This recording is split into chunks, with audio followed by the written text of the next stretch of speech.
Hello and welcome to Burn Cookbook Party, an original Pathfinder campaign set in a unique fantasy world where 4 heroes of varying skills, attractiveness, and stupidity race against time to prevent a war. I am Jenna Stoeber and I play Astra, a fey-addled half-elf oracle who is exactly who she says she is. And I'm joined by... Andrew Hansen, playing Johnny Brightchild, a hot and sunny Ifrit Resort Spa paladin, eager to help and flex. Caitlin Stayduhar, playing Patty Hertz, a ratfolk ranger dandy with a nose for gossip and cheese. Paul Luetkemeyer, playing Zelf, an elven battle chef carving a name for himself in the high-stakes world of magical cooking. And we are, of course, led today, and for the rest of all time, by our illustrious DM and world builder, Justin Green. Justin, how are you? I'm excited for our spin-off episode where Johnny is in prison. It's like an Oz thing. Oh, God. Oh, God. You were there. And you were there. I think it'll be more like a Paddington 2 thing, but I don't know how many of us have seen Paddington 2. Is it like Oz? Does Paddington start a prison game? Kind of. Paddington go to jail? Paddington goes to jail in Paddington 2, but then... No, stop. Genuinely, yes. It's a shocking sequence of events, but then he makes it a wonderful, beautiful place to be with his beautiful marmalade sandwiches, and he teaches the prisoners to love again. I don't think this is real. So it is like Oz. It is now around 1 a.m. in Fainalin. You guys have not rested since before Miss Morn's interrogation. Oh, Lord. Quit laughing at us.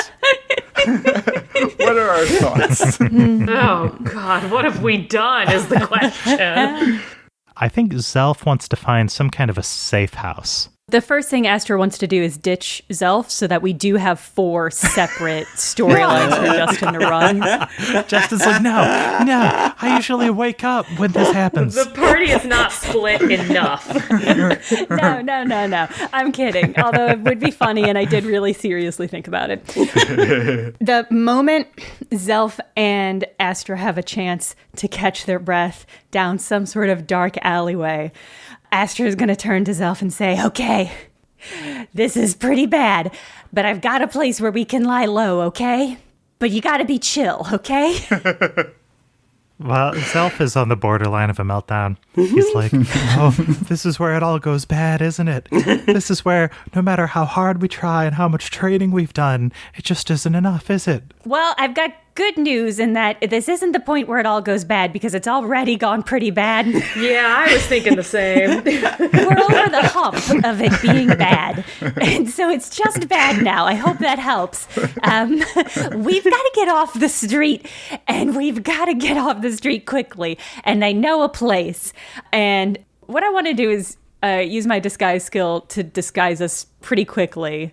And then I want to get us as quickly as possible to Astra's apartment. Great. Oh my God. I'm so excited. Astra's apartment. Oh my God. Wow, you might be friend level. I'm so jealous. You can have a roommate in your apartment. But this is like her space, dude. Reluctantly, I think Andrew is correct that inviting you back to my personal space might make us friends. All right. As soon as Astra splashes mud in Zelf's face and says, all right, this is your disguise, he pulls it together. He's like, all right. I probably still just have the keys on me. I don't think Astra's cognizant enough of her life to declutter her keychain. So she opens the door and she's like, everything's probably, it's a little bit of a mess. I left quickly. I don't know if I have any food. If I did, it's been here for months, so we probably don't want to eat it. Come on in. I think it's pretty shabby.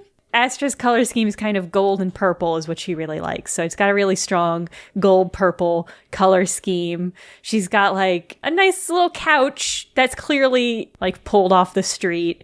But it's got some nice throw pillows. Every doorway has beaded curtains. Even the ones that have doors on them, they also have beaded curtains. Of course. Of course. I love the commitment to the bead lifestyle. Yeah, beaded lampshades. The drawers have beads hanging off them. It's borderline unlivable.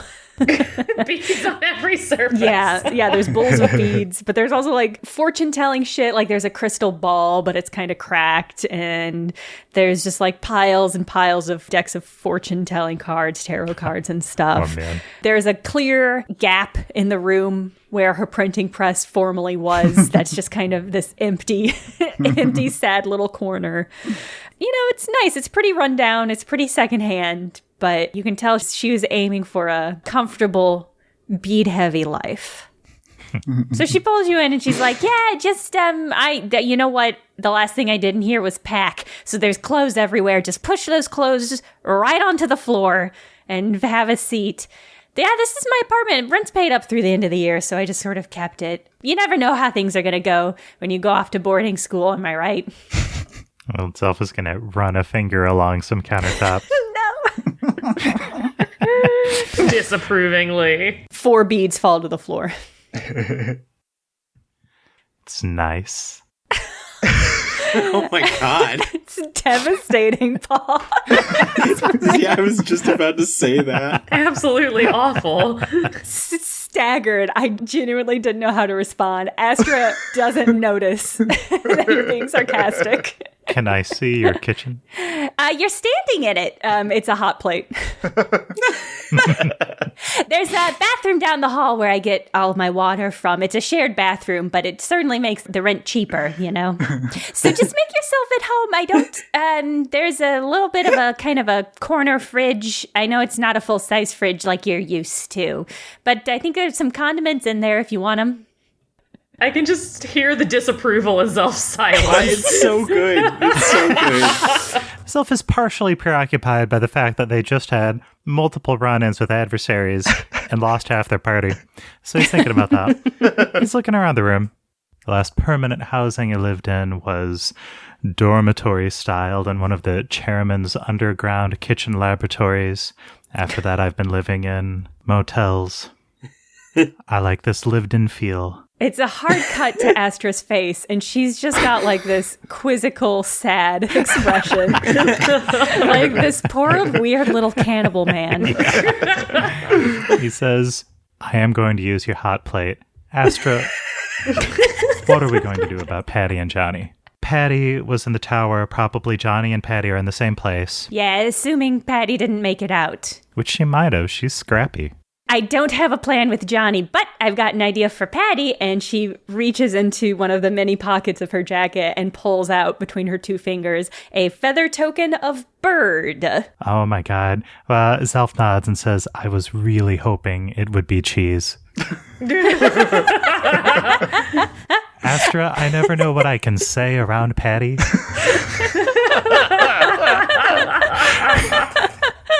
But she likes cheese, right? I think she does. She must. But I don't know if it's a rat thing. I think it's just that cheese is really good. Astra will bite into the feather token. It's not cheese. It creates a small bird that can be used to deliver a small message unerringly to a designated target. So it doesn't matter where they are, I just have to know the person. So Patty will not be able to respond, but that's fine. My message to her is just going to be Johnny's in bracelets, we're lying low, and then this address. I don't know if that'll reach you in Fanelin, but here you go. Patty Hertz on the trail of Ansel, the necromancer. On her solo mission. As you hit the bottom of the stairs, you find that you are in a long tunnel. Walking down it, you begin to see what looks like ice sculptures of like screaming humans. Oh, no. As if a person was scared, fleeing, and turned into solid ice. Oh, no. I love this. I feel like we all made the best choices. I am so regretting my boldness right now, but this is who I am as a rat. I have to just accept it and accept the consequences that come with it. Love it. Ooh. Patty, at the end of this tunnel, it kind of opens up into like a larger, like underground cavern almost. You see a shrine to a god that you don't recognize. You don't know any of this, but you can tell that it's religious in nature. You see Ansel's path continues up, outside of this cavernous room, and you pull yourself through like a small hole in the ground, and you find yourself on the campus of Phenolin Academy. Oh, shit. It's connected. Fuck. It's fine, guys. I'm just going to go fight and defeat Ansel on my own, and I'll find you later. Yeah, we believe in you, yeah. Trip him, call him a nerd. Done. Ice sculptures resembling people. Yeah. It's, it's somebody's art. I don't think we need to look into it. There's the sculpture minor that you can take. An ice sculpture minor. There's a thin layer of fog rolling across some sturdy, ivy-covered stone buildings, and the exit to the cavern is at the base of a large clock tower. Beyond that, you can make a perception check. Okay. Well, that's probably all I know because I rolled a natural 1 on my perception check. Justin, I know Patty just rolled a 1 on perception, but is it like even more gothic than the rest of family? So all around the edges of the campus, there's this black metal fencing that's about like 10 feet tall, but also above the fence, there is some sort of enchantment that kind of magically obscures what's on the other side. So it's sort of like looking into a murky impressionist watercolor. Patty wouldn't know this, but Astra would. It's to keep people out, to keep like that air of mystery. To discourage looky-loos, one might say. Yeah. They're just a little bit more exclusive, a little bit more magical. It's not for outsiders. It's only for those inside. Well, guess who's inside now? So you can see that. So you see the clock tower. There's like a large like grand hall. A couple other just school buildings, classrooms. You see 2 kind of like arenas. One of them you recognize as a triad blitz field. So that's like the popular sport in Irisol. So it's like a large tricolor field. And then you see a smaller, almost like a stage, but you recognize like the markings on the stage as being like competitive in nature, but you're not really sure of what sport this would be. I'm going to ask this for the sake of asking it, not committing down this path, but do I still see Ansel's trail at this point? Do it. Oh, come on. Patty, Like, I just want to know. I just want to know. After our last conversation, we just triple down on it. His trail goes into the clock tower. Oh, God damn it. Oh my god, it's so perfect. I was really hoping you were going to say no. Stick to the mission. Guys, I'm just... Follow your heart, Caitlin. We're not there to stop you. What could that little nerd do to you anyway? You're so cool. Here's my thought. It's real dumb for me to keep following him. But on the other hand, I don't have any way to get in touch with anyone. I don't know what's going on outside the school. So, like, do I really have a better option than to just keep following him? And I'm thinking, probably not. I don't know. I'm going to do it. I'm going to keep...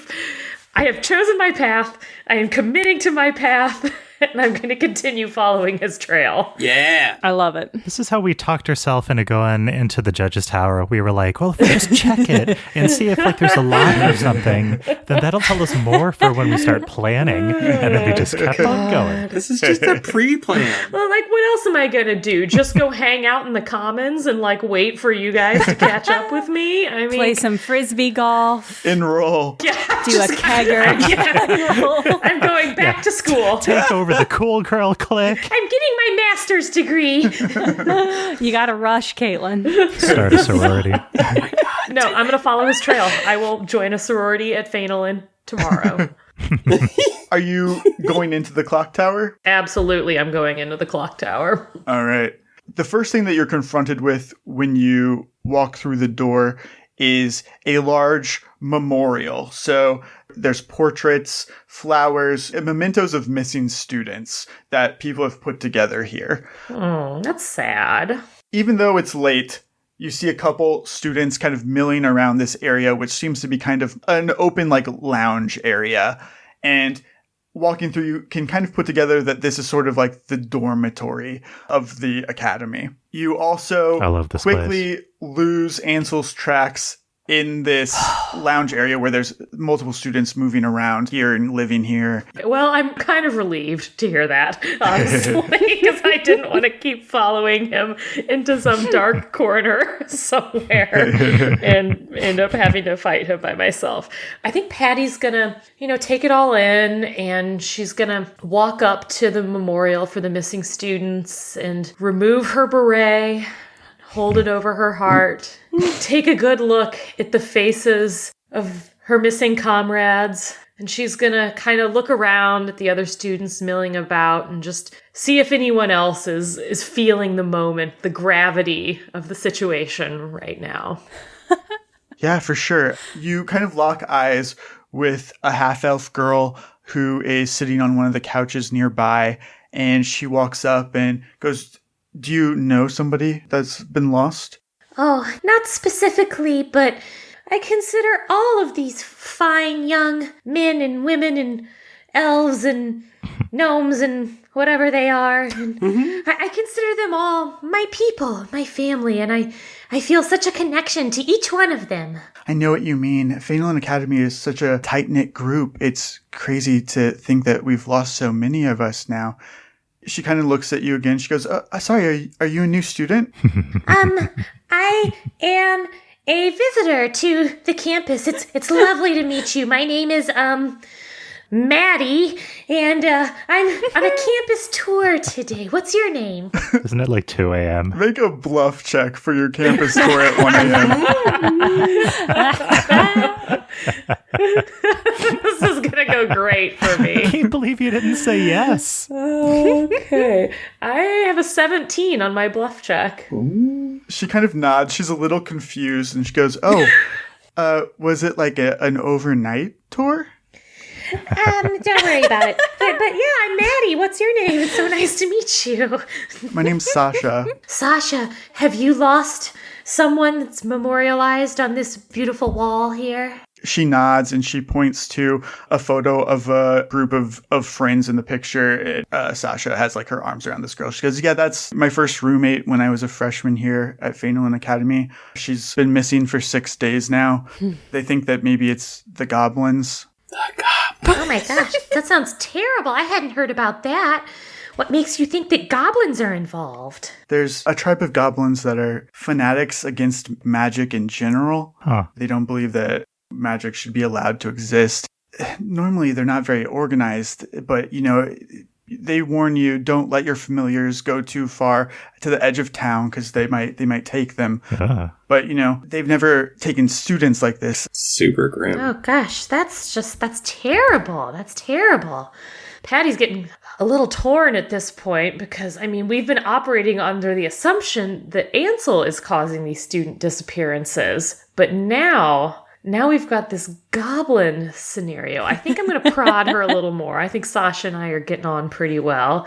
So I've heard that there's been a little bit of drama with some of the students lately, huh? Have you heard about that Pharrell guy? Bad news, right?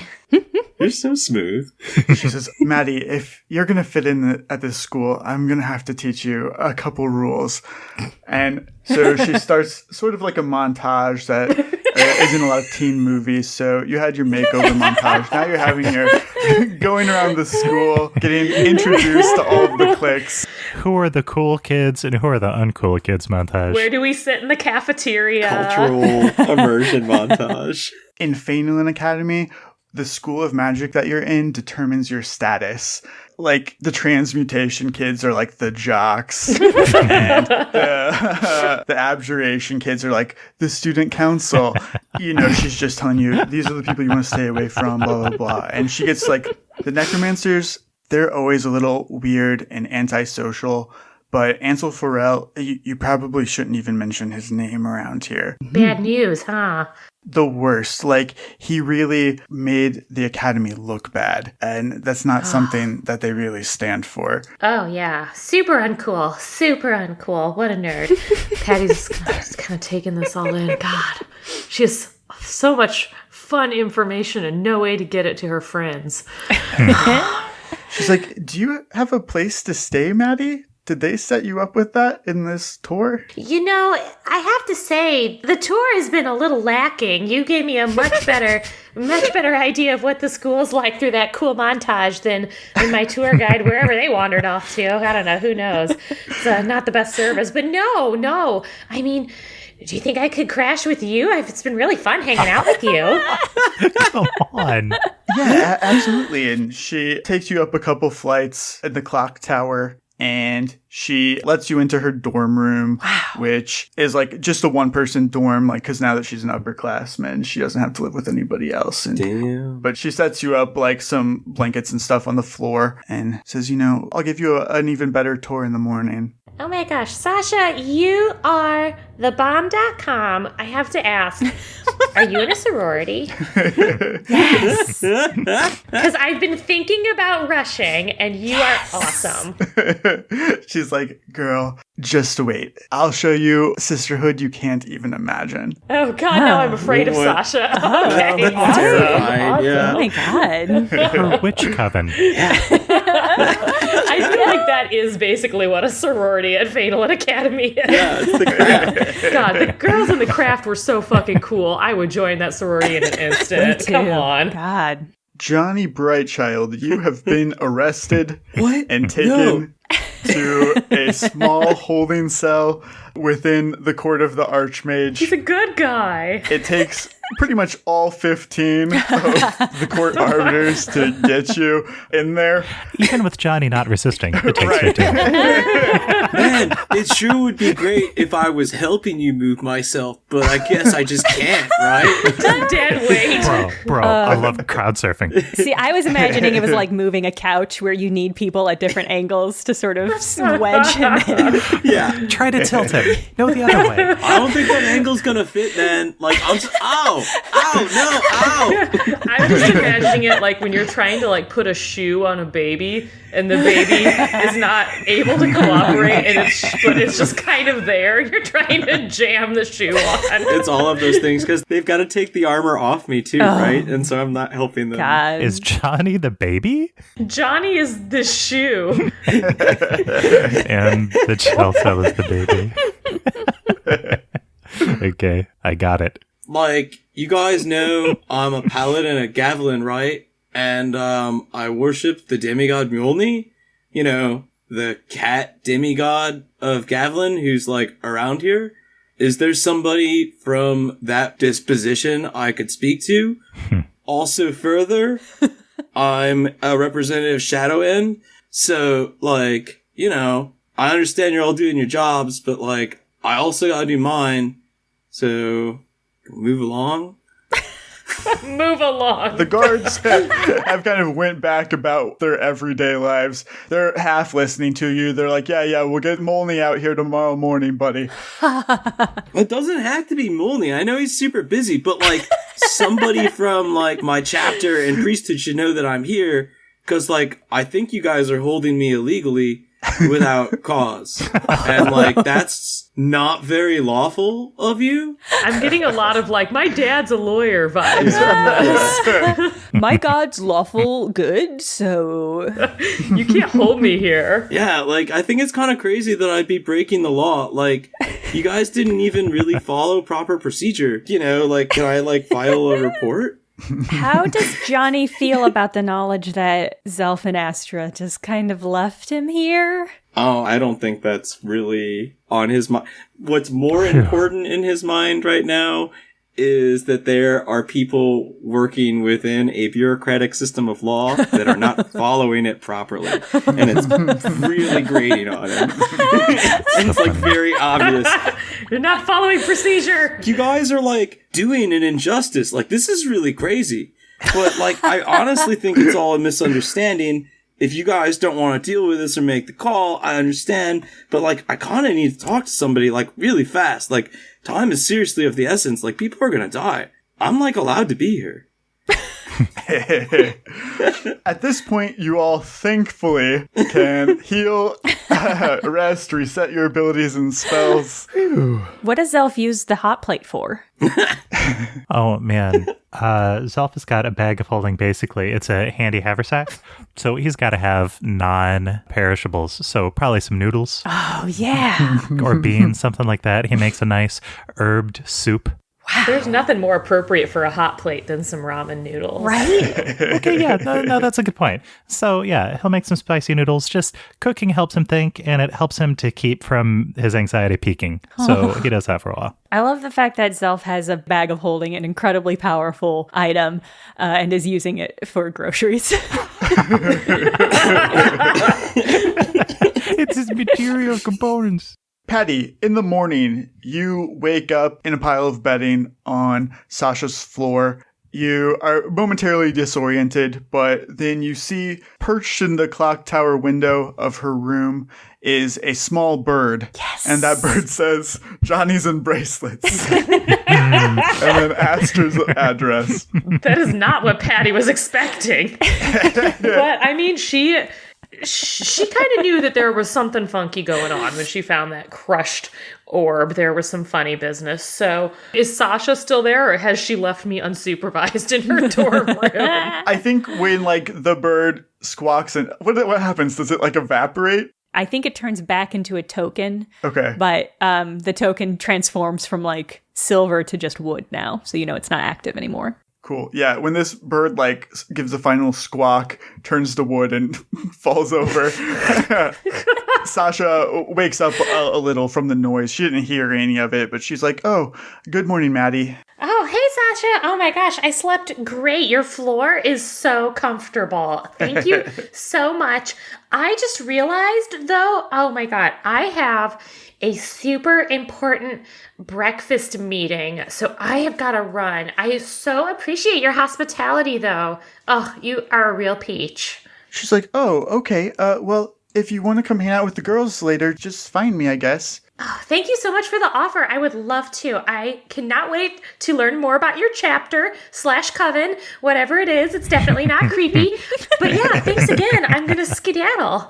So with that, Patty's going to make her way out into the hallway and I think attempt to somewhat surreptitiously get down out of the clock tower. Nice. Just casual. Just being casual. Okay. Yeah. You can leave the clock tower without issue. Excellent. Justin, did Sasha ever say what school of magic she focused on? I would say, yeah. So Sasha is from the enchantment school. Nice. An enchanter. Are they cool? She says they're very cool. She's a cheerleader.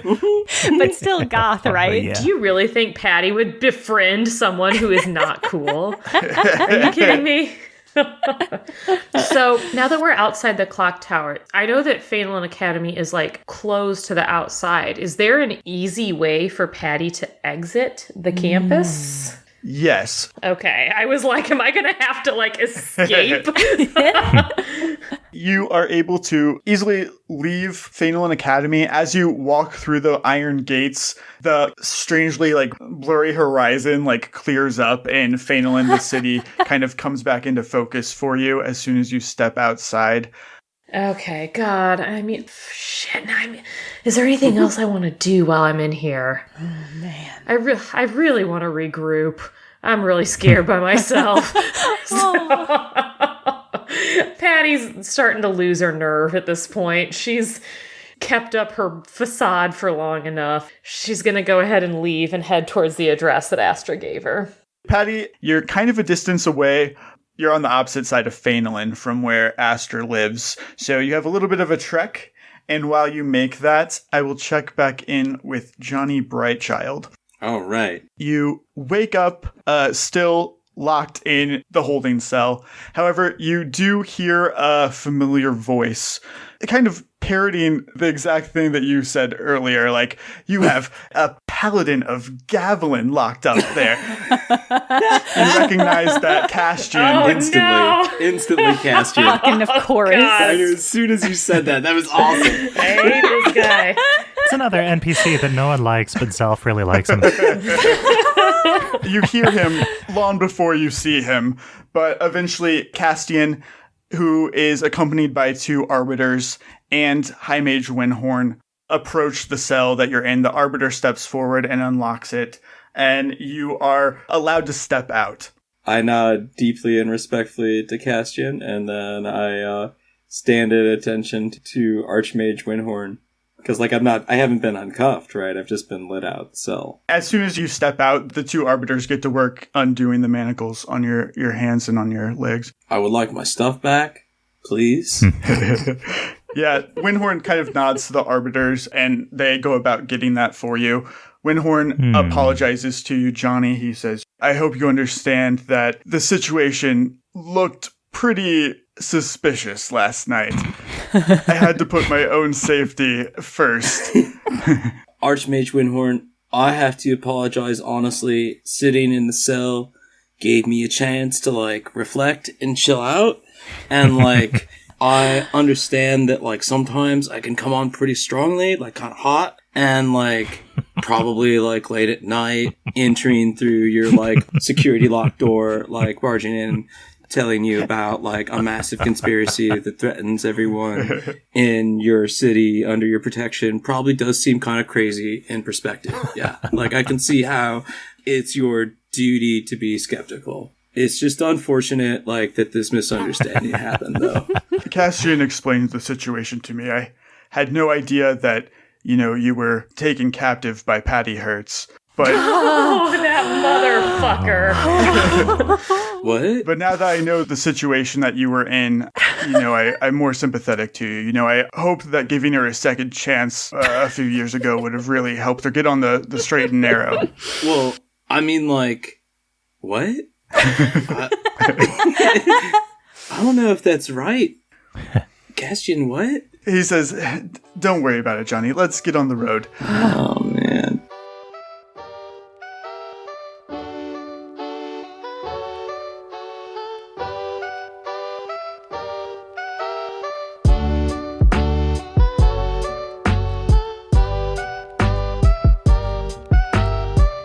Hello and welcome to the midway point of this episode. It's me, Jenna, here to remind you that we have a Patreon. It's patreon.com/bcbparty.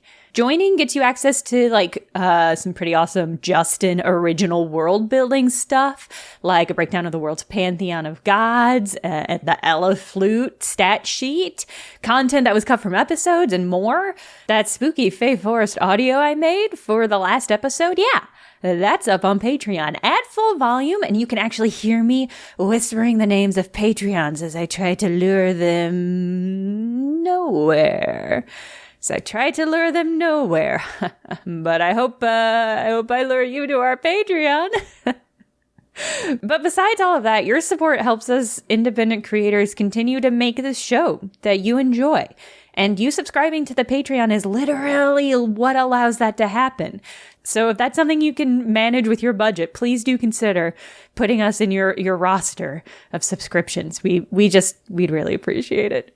And as always, you can find us on Twitter at BCBParty or email us at bcbparty@gmail.com. If you're not following our Twitter and you want to see some fan art, the best way of seeing that is to join our Twitter. Well, the best way of seeing that is joining our Discord, which you can get to if you join our Patreon. But the second best way is to see the Twitter retweeting of all the really incredible fan art that people are putting out for the show. Okay, back to the episode.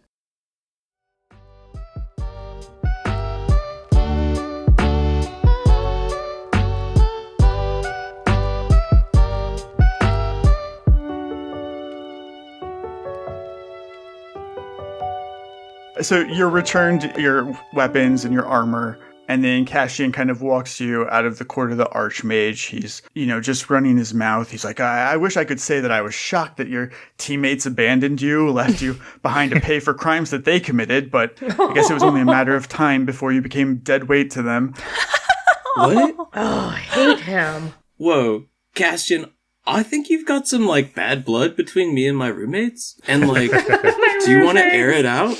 I don't think it's very, like, becoming of a bright child to, like, talk so passively aggressively about it. Aggression only. You can tell that Castian is deeply conflicted, that he is wanting to say more than he is. Janni, hopefully you can understand that there are some things that are above the two of us, and... Oh yeah, totally. Birds. Johnny, like, looks up. As, like, he's like... I can't tell you exactly what crimes that Patty Hertz and possibly the others got into in New Haven. All I can tell you is that they're bad, and eventually they will have to pay for those crimes. God, this guy. Hopefully you'll be far away from them at that point. He's not wrong. He's also not exactly right. So, I understand that, like, Patty Hertz can, like, put off this kind of, like, harsh, hard to get to know, cold vibe. But, like, my master told me that we should make judgments from our heart, like, and not, like, necessarily rely upon things that we don't know for sure. Do you want to, like, come hang out with us and, like, get to know them? Like, I totally get it, though. Like, using all available resources, like, might seem kind of sketchy at first, but, like, there are things bigger than us, you know? Like, I don't care about office hours when people are going to die. Damn. Janni, your heart is one of the things that I admire the most about you, but sometimes we do have to use our head, because not everyone is lucky enough to keep theirs. And he kind of tenses up a bit. Oh. Yes. What do you mean, bro? Castian gets the line of the night. But I was with them, like, the whole time pretty much in New Haven. So, like, I mean, there were a couple times. I caution you not to say that around the wrong people, Janni. I wouldn't want you to get implicated in something you had nothing to do with. Uh-oh. Bro, what's going on? Like, are you mixed up in something? Can I help? You're mixed up in something, Janni. That's what I'm trying to tell you. I mean, I don't think I am, though. So, like, I feel like somebody's got you all mixed up. Because, like, I think I'm pretty sure that I'm, like, trying to stop Ansel Farrell from, like, doing a bunch of bad shit in Fenelman and then, like, also preventing Molney from dying. So, like, that seems straight enough, right? Castian sort of shakes his head and he's like, what's this about Ansel Farrell? It's kind of complicated, but do you know Glorhan, like, from, you know, the Academy and stuff? He nods kind of solemnly and he kind of does, like, the hand symbol of Gavilan. Johnny does it also, like, in response. He's like, a crazy thing happened, like, I was there when she died, and, like, I, like, kind of, like, know her memories and stuff. And a lot of them kind of pertain to her brother. He's a necromancer, bro. And it's, like, rough, because, like, he might have destroyed, like, an entire town of people. That's what I was trying to tell Archmage Windhorn about. Castian is kind of holding his head. He looks you over. I'm seeing what I've got here. He's going to make an insight check to see if Johnny's crazy. I'm serious, man. Like, there's some bad shit going on here. And one of the reasons why we were able to get in, like, or we even know to, like, go to Archmage Windhorn's is because we were following a trail. Like, the necromancer might have gone into his office, dude. Who just rolled a 3? Castian. Castian rolled a 3. Okay. I had Castian roll Knowledge Arcana to see if he would have an idea of what happened with Glorhan's memories, what you're speaking of, if he thought that he had an understanding of that. He says, Janni, it sounds like what you need is a squad that you can rely on. You know, Harville Glasscannon sent word back to Shadowin that he's not going to return, despite everything that we did for him, trying to keep him safe from the Winter Guard. I'm telling you this because there's an opening on our squad now. Your rightful place was always with us. No. I'm sure if she hadn't been forced to hide Harville, then General Windstar would have chosen you herself. So you should think about that. This fucker. We are going to go out to the Temple of the Cat God. Oh, man, I'm so glad you're here to check on Molney. There's, like, a lot of heavy stuff going on, and, like, it really relieves me to know that, like, somebody I trust is on it. Thank you, bro. Take this time to really think about it. When we return to Fainland, let's talk more seriously. Johnny nods and he's like, brother, I promise you, as a fellow paladin of Gavlin, I will consider this offer to the fullest of my heart. I will let you also know that I am not currently thinking of accepting, but that to honor your suggestion, I will think about it. And also, I wish for you to do likewise when I say that there is a very sinister plot here in Phenolin, and you need to be careful about who you trust. Cassian kind of nods. He looks a little sad, a little distant, but he bids you farewell, and you see him walk off and join the other 2 paladins in the squad, and they kind of get on the road. Good riddance. Patty Hertz, you follow the directions given to you by the random bird token, and you have wound up in a miles-long stretch of kind of magical shops. Ooh. I love that. For the record, that is exactly where I was going to try and go next. So that's great. Good instinct. Right outside of there is a bunch of little apartment buildings here, and you find yourself in front of one of them. It's like a loft over a shop. It's probably like split into 2 much smaller apartments, though. As much as Patty really wants to go shopping, she's still scared and wants to meet up with her acquaintances, almost friends, Roommates. teammates. Yeah. So she's going to go on up and she's going to look at the names on the door, and none of them are going to say blep, but that's fine. She's just going to start hitting buzzers until Astra answers. That's excellent. That's a great point, actually. Yeah, there's one that says KB, and when you hit that one, eventually you hear, what? Hey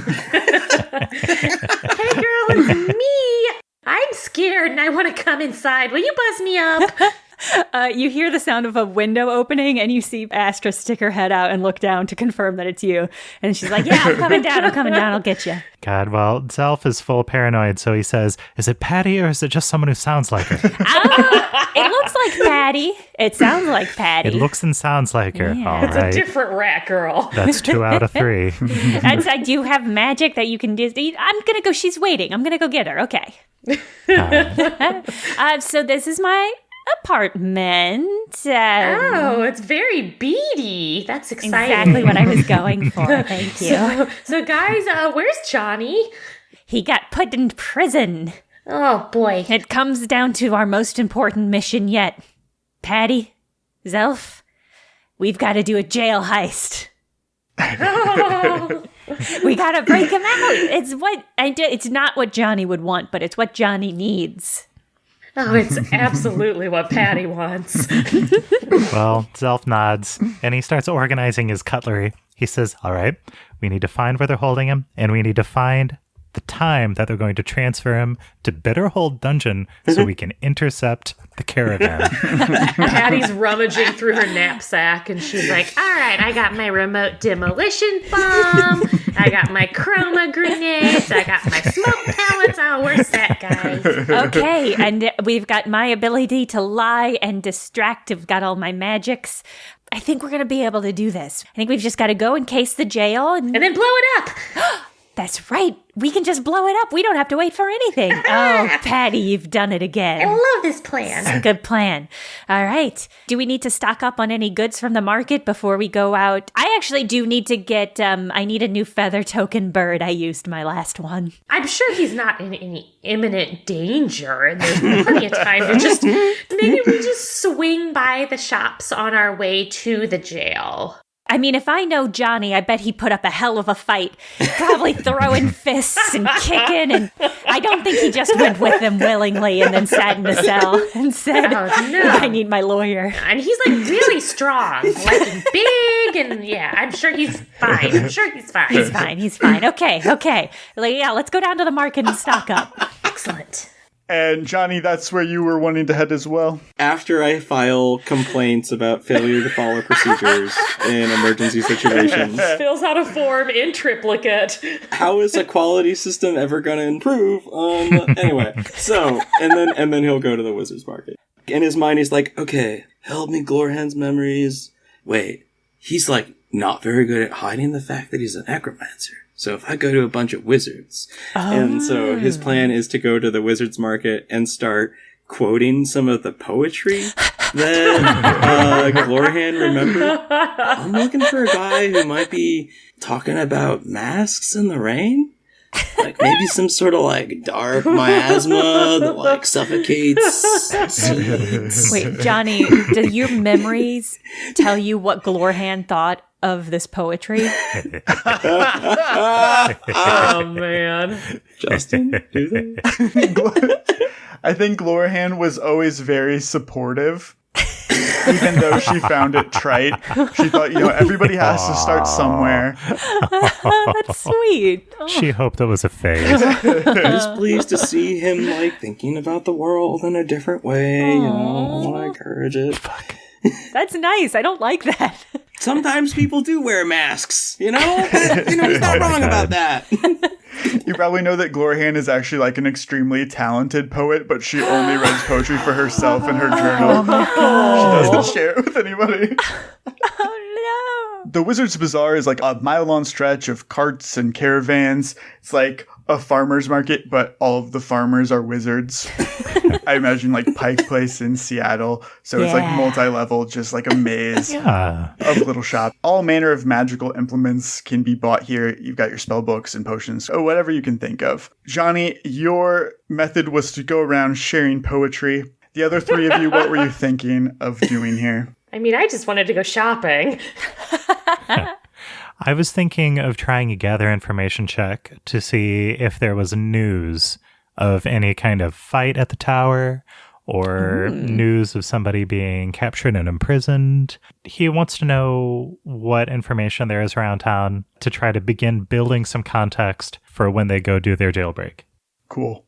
Patty just wants to shop. Astra, what was your thoughts? Astra also wants to shop. She goes, I've got a bead guy, and he always carries feather tokens, so let's go. I'm going to hit him up. It's this stall on this level, so just come back and meet me. Should we have a disguise? Should we make sure that nobody who sees us would recognize us before we walk into this market? Oh, that's actually a good point, because you're both notorious criminals.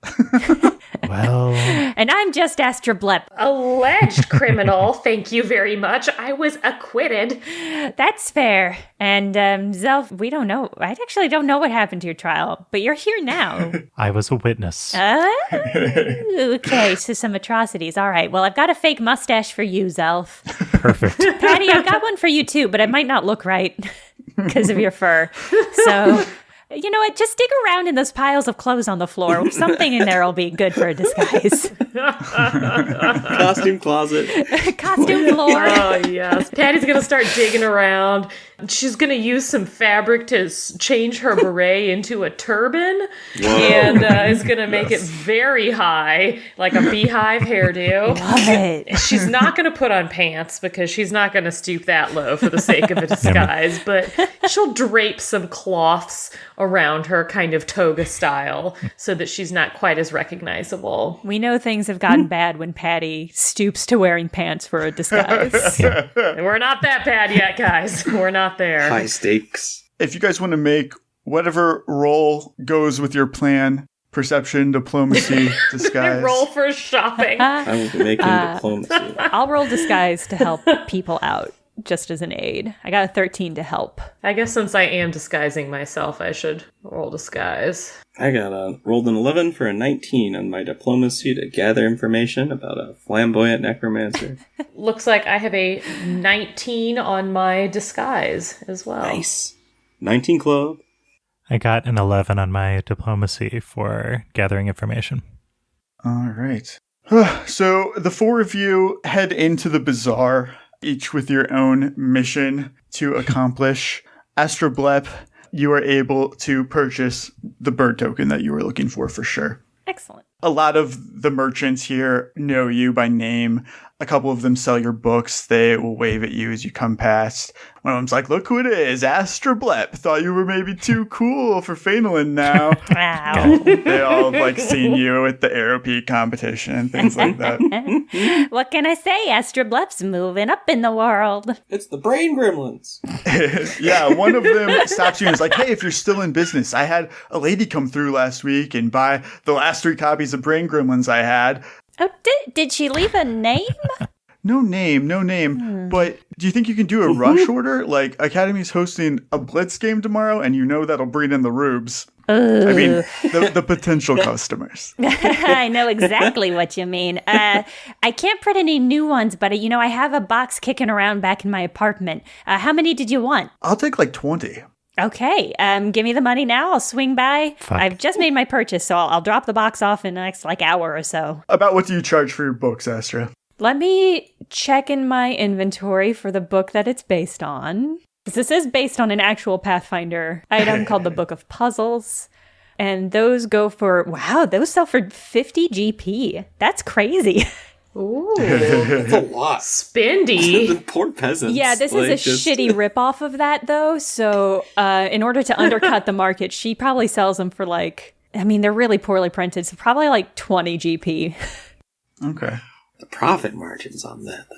Oh, yeah. Especially because they didn't have to do any work to create any puzzles. They're stolen from this other book. Yeah, he hands over 400 gold to you, Astra. Excellent. Oh, I love doing business with you. Hey, if that lady comes by again, will you get her name for me? Yeah, for sure. Anything for you, Blep. Oh, you sweetheart. Okay. Because you might not remember, but I remember that a lady bought all of my books. Her name was Madame Ogavia. Yeah, she left you a gift basket. Yeah, right? And now I'm worried, though. I thought that was just nice. Yeah, that's a little concerning. Oh, yeah. It wasn't a one-shot. No. Now she's buying up your stock. Yeah. It's turning from fan into creepy fan. Starting from nice item that Justin gave me to a subplot that Justin is gonna... Astra's stalker. Hey, you just got 400 gold. So. Yeah. So no questions. What are you complaining about? Yeah, just enjoy it. What did you end up rolling in total, Paul? An 11. And Johnny had a 19. So the two of you go about searching for information in the bazaar, talking to some interesting people. Yeah, and Zelf is looking for just more general information, like what's the news and panel in that morning? Yeah, so definitely you are hearing a lot about the missing students, most of all. That is really the number one talk of the town. Sure. However, Fair. there is some rumors about the goblins. You hear one or two people who've gotten some vague gossip that something went down in the court of the Archmage, but there are no solid details about it. Just something happened. But there's no alert or search for you guys or anything like that. No one's been given information to look for you. Interesting. So we don't have bounty sheets that we walk by. No. However, Paul, looking out for bounty sheets as you walk around, you do find one, and it is for Aurea Fortuna, the black cat woman that you encountered in New Haven's black market. That's the one I threw a drink on, right? Yeah. Indeed it is. All right. Zelf is going to pull one of those down and keep it with him. It's a reward of $2,500 for Aurea Fortuna's capture. Patty's on board with that. Zelf does want to keep an eye out to see if anybody seems like they're paying extra attention or possibly trailing the party, because just because there's no official bounty doesn't mean there isn't somebody keeping their eye out for Team Bavel Flaskforge. Absolutely. Janni Brightchild, as you go around telling people about this poetry, searching for necromancers, mostly you're coming up dry, but eventually you do run into a merchant who's like, yeah, there was a guy here, real dark hair, dressed kind of dramatically. Yeah, kind of hunched a little bit, with a cape. Yeah, cape, like a burnt cape, asking asking for necromancy books. I'm like, you're barking up the wrong tree, man. But he went down that way, and he points you in one direction. He was like, he was here 20 minutes ago, not even. Whoa. Holy crap. Dude, thank you for the hot tip. You might have saved a bunch of lives. And I'll give him some money, 4 gold for the hot tip. There you go. Justin, is there a back alley slam poetry scene? Holy shit, wizard poets! Oh my god, Oh my Gorilla god, wizard yes. poets! That Ansel is a part of. Not that you know of. We're not cool enough to know about that scene, Paul. Someday. If you have to ask, you're not part of it. Yeah. All 4 of you, suddenly you hear people start screaming. You hear some crashing, things falling over. The noise just gets louder and louder and louder. And you turn and you see this gigantic sphere of like just force energy. It's about 15 feet tall, so you can see it pretty far down the road of the bazaar, just heading south. I just had to pull up our calendar because I got real concerned that we fucked around too much and forgot that it was funny. Revenge Day already. And I was like, no! Yeah, we shop for 2 days. That is tomorrow evening. Oh, great. Oh, great. Well, then what the fuck is this? we have plenty of time to deal with this. Justin, am I close enough to make a knowledge arcana check to try to understand if this is a spell or a magic item, or would I need to get closer? Yeah, you can run towards it, and I will let you make a check. I think so. Oh, boy. Guys, we're staying together. Yeah, okay. Paul's running. Yeah. We're all running. Ooh. Whoa. I rolled a 20, plus my knowledge is a total of 32. Damn. So smart. This is the check I'm good at, not diplomacy. Everybody wants to head towards it? Yeah. Absolutely. Astra doesn't, but she doesn't want to split the party again. Paul, that beautiful natural 20 that you rolled, you are able to identify immediately that this is the spell Telekinetic Sphere, and it has been cast around a tiny little house cat. And so the house cat is just kind of running around, kind of like a hamster in one of those plastic balls. And so it's just having fun, but it's like destroying the market. Like, That's amazing. overrunning stalls and people. Oh, no. But the cat is just like in its own little world, having a good time inside of this giant telekinetic sphere. As you approach the cat in the sphere, you see Janni coming in from the other direction, also ready to be a hero. Whoa, gang! Johnny! Patty is equal parts thrilled to see Johnny and sad that she doesn't get to blow up the prison. Oh, I was really looking forward to that. Oh, we're still going to blow up that prison. We're going to blow up the prison and Judge Woodhorn with it. But just for us. What do we do? What do we do about this? We can't blow it up. It's a kitty cat. Oh, God, do I have any dispelling magic? I don't think I do. Do you have like catnip or would that make things worse? And that would definitely make things worse. It's now hallucinating. Do we know how the spell works? Like, it seems to block, like, projectiles and stuff, but can you put the cat to sleep? You can't physically get through it, but yeah, any sort of spell or whatever can go through it. Just now I've got 2 questions. Yeah. Number 1, can I make a check on the cat to see if it's actually a cat or some kind of fey or transformed creature? Ooh. I believe this is my discerning palate ability. I want to see if this cat has any spell-like abilities. Okay. I guess I'm just making a knowledge nature check. Question 2 is there any path away from the scene of destruction that they could lure the cat where it would cause relatively less destruction? Yeah, absolutely. like that. You could make a handle animal check. Yeah, I want to do that. Aw, cute. I'm thinking that Zelf has some preserved fish in his haversack. Okay. So if no one else has a spell or anything like that, he's going to try to appeal to the cat's sense of taste. Johnny is trained in handle animal, and he was going to do some pss to try and, like, lead the cat. Oh, he puts on cat ears and he makes cat noises? Well, I mean, yeah, of course. Like, that's... Well, as a follower of Molny. yeah, that's part of the ritual. Sacred paw. It looks like a lucky cat. There's actually, like, a Paladin festival in Fainland. Yeah. It's a cat cafe, too, called the Divine Paladin. Justin needs to be stopped. Justin is out of control.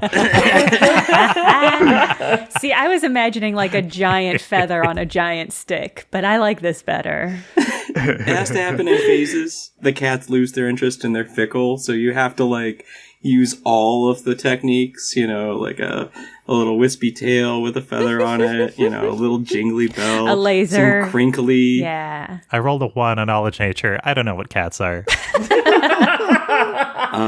And so I got a 21 on my handle animal check to attract Awesome. this cat away from people. If I have to lead the cat into, like, you know, say the jail to avoid dealing damage to, like, other important civic centers, that's just how it's gotta be. You can lead him over towards this kind of open area, less people.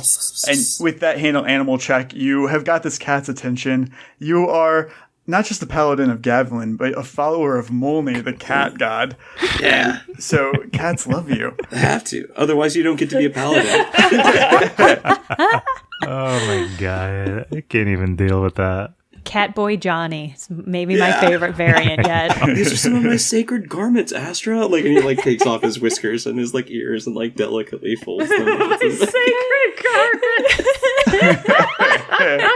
He unpins the tail, from the back of his outfit.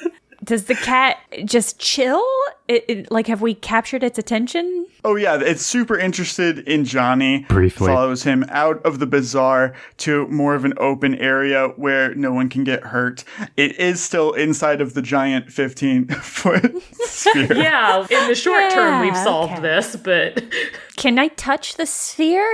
Yeah, absolutely. It doesn't hurt or anything. It has a hardness of 30 and about 60 HP to like break it. So it is solid. Justin, with my knowledge arcana check earlier, do I know how long this spell usually lasts? Ooh. Yeah, could we maybe just contain it until it wears off? Yeah. Yeah, get the cat to have a nap. I mean, they do go to sleep all the time. Just like set up a bed for it. Yeah. Oh, box. We should put down a box. It's going to sit in the box. But it can't get to the box. Like, every time it gets closer, it'll push away the box. It'll crush the box, and then it'll think it's inside it. Oh, that's sad. You know, we could use this ourselves and like knock down the Tower of Justice. How can we use this cat as a weapon? Yeah, we've been given this weapon by Justin. Let's weaponize every cute animal friend we make. The Jerby has already been tactically useful. Why not this kitty cat? 15 minutes at less. All right, I think we can distract a cat for 15 minutes. Justin, Zelf is thinking two things. Either this cat has been deployed to cover somebody's escape, Yeah, that was my or thought. somebody is watching and enjoying the destruction deliciously. And if it's that, Zelf wants to see if there's anybody who looks suspicious. For sure. Make a perception check. I would love to. Like a killer returning to the crime scene. That's the investigator difference right there. I know. I am going to add inspiration to that for a total of 28. Zelf, you do see somebody watching. A crowd has gathered around and is watching you guys, obviously. But Is it Castian? No. Who is this person watching? When he sees you see him, he kind of smiles and walks over, and it takes you a second, but you do recognize that it's Harville. Oh. Hey! Angel! His appearance has changed dramatically again. You can still see signs of baby Angel, but he's kind of torn and burned the edges of his sleeves and pants. Oh no, he's fallen angel baby. God. He's washed out the pink from his hair, and he's let his dark roots come in, and he's brought back his eyeliner and black nails and dramatic red claret cape. Instead of a symbol of Gavlin, he now wears what you recognize as the silver necklace that Glorin Hand used as an arcane bond. He walks over and he hands you guys a scroll of Dispel Magic, and he says, "You know you are in a wizard bazaar." Fuck. I like what you're going for, though. God damn it, Justin. Harville, as upstanding citizens, even in an emergency, we're not going to ransack the bazaar for useful magical items, please. I would have. Johnny, the shopkeeper that you were speaking to earlier kind of motions for you to come over. Yeah. There he is. There's your necromancer. Oh, shit. This guy? Ah. What a fake out. You really thought it was going to be that easy. You got us again, Justin. Well, there's a brief moment of disappointment, but he's like, "Thanks, dude. It totally helps to see my friend again." What? Your friend, he's trying to find necromantic spells. He wants to raise the dead. Oh. I think we know who he's trying to raise. We have two necromancers now, man, guys. Uh-oh. We fucked this up. Oh, we fucked this up.